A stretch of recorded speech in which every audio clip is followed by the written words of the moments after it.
Monsieur Lahaye, Oui, c'est Niels, oui, exactement. au Collège de Maisonneuve aussi, et on est intéressé ici par les biocapteurs qui font de la saisie de données en temps réel pour des agriculteurs, par exemple. Exactement. Donc, j'en ai un sur moi en ce moment. Quel heureux Donc, je peux vous hasard! le passer, ce sera beaucoup plus simple que moi, parce que moi, Ça, j'ai un c'est un micro à tenir. biocapteur. Exactement. Donc, c'est un capteur. Là, il manque Je l'étui. vais me biocapter un instant. On n'a pas mis les batteries dessus. Je ferai semblant d'être biocapté. Mais en Donc, gros, le biocapteur a différentes parties dessus. Il vient capturer l'humidité du sol, la température du sol. On prend aussi la température, l'humidité et la luminosité dans l'air ambiant. Donc, et toutes ces données-là sont envoyées en temps réel sur une plateforme web qui permet aux agriculteurs de voir en temps réel est-ce que mes plantes de tomates, par exemple, ont besoin d'eau, ont besoin d'air, ont besoin de... Est-ce qu'on a besoin de ventiler? Et tout ça, ensuite, on va faire des automatismes pour irriguer, allumer de la ventilation, etc., etc. est-ce que ça crée une espèce d'addiction aux data, aux données? Parce que moi, c'est comme, par exemple, mon compteur de pas. J'ai l'impression que je fais 2 pas, je regarde si j'en ai fait 2.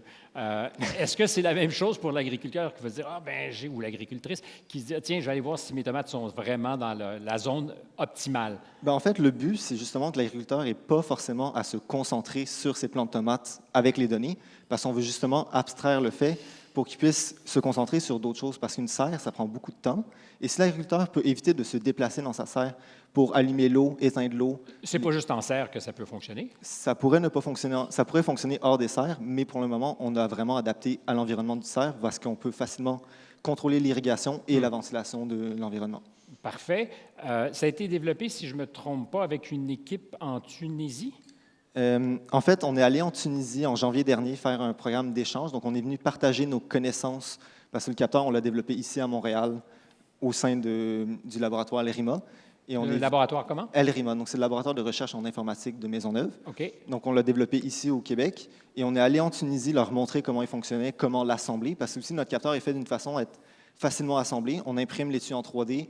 La soudure est assez simple relativement à faire, donc on peut le faire dans un environnement qui est plutôt isolé, avec pas forcément beaucoup de ressources. J'ai comme l'impression d'être un plant de tomate avec mon petit capteur dans la main. Moi, ce qui m'a bluffé, c'est que cette technologie, j'espère que vous saurez la commercialiser, moins chère que la compétition et 12 fois plus autonome. En effet, en fait, beaucoup de produits de la compétition fonctionnent par fil, donc ils sont en permanence branchés dans le mur. Nous, c'est aussi simple, on allume, on le met dans la terre, puis ça fonctionne. Donc, on a des batteries qui sont grandes dedans. Prochaine itération, on aura probablement des batteries rechargeables, parce qu'en ce moment, on fonctionne avec des batteries jetables, ce qui n'est pas forcément l'idéal, mais on a des batteries qui nous donnent une bonne autonomie avec des composantes qui en consomment peu. Le programme de coopération climatique internationale s'intéresse à cette petite chose. Est-ce à dire qu'il y a un avenir international pour ces capteurs? Oui, mais en fait, on a le programme de coopération internationale est avec nous pour une durée de 3 ans. Donc, on va probablement retourner en Tunisie, continuer à développer, implanter nos capteurs afin que les agriculteurs puissent l'utiliser de façon pérenne et permanente pour optimiser la consommation d'eau et l'électricité. Parce que si on peut allumer, éteindre l'eau de façon intelligente, on peut éviter d'en trop en prendre dans des environnements où est-ce qu'on n'en a pas beaucoup. Bravo, c'est assez wow. Merci. Et finalement, Marianne Anger, à qui on va remettre